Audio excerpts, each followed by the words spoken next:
સમગ્ર કાર્યક્રમમાં આદરણીય રાહુલજીએ, મુકુંદજી અને વેણુગોપાલજીએ જે રીતે માર્ગદર્શન આપ્યું છે એ જિલ્લાના પ્રમુખની પસંદગી માટે એઆઈસીસીના સિનિયર ઓબ્ઝર્વર, ગુજરાતના 4 ઓબ્ઝર્વર એ 5 જણાની ટીમ બનીને 23 તારીખથી 8 તારીખ સુધીમાં બધા જિલ્લાઓનો પ્રવાસ કરશે. 3-4 દિવસ થાય, 5 દિવસ થાય કે અઠવાડિયું થાય, એ બ્લોક લેવલ સુધી કાર્યકરોને મળશે, આમ પ્રજાને મળશે.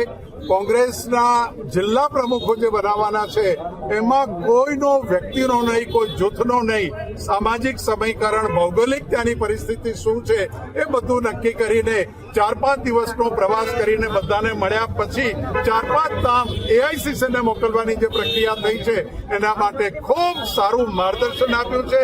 અને જે રીતે રાહુલજી ગુજરાતમાં કોંગ્રેસ બેઠી કરવા માંગે છે, સમગ્રત આજે એવું દેખાઈ રહ્યું છે કે આ પ્રક્રિયા થશે એટલે 2, 5, 10, 15 लोगों चालती कांग्रेस ये 150, 200 के 500 आगेवानों थी चालती सरकार बनाएंगे. इस तरह डिस्ट्रिक्ट के अंदर जो हमारी मेहनत करने की जरूरत है, जो गुजरात जो कांग्रेस खड़ी हुई थी उस जमाने में 70 साल पहले गुजरात से खड़ी हुई थी, तो आज ही गुजरात के अंदर पहली मतलब इसीलिए कि भाई हम लोग गुजरात से शुरुआत करते हैं. डिस्ट्रिक्ट प्रेसिडेंट को ताकत देने का काम गुजरात से शुरुआत करेंगे. इसी तरह से और ऑल इंडिया के अंदर हम लोग जिस तरह गुजरात का मॉडल हम बनाएंगे उस तरह सब जगह पे अमल करवाएंगे. 1+4 क्या है?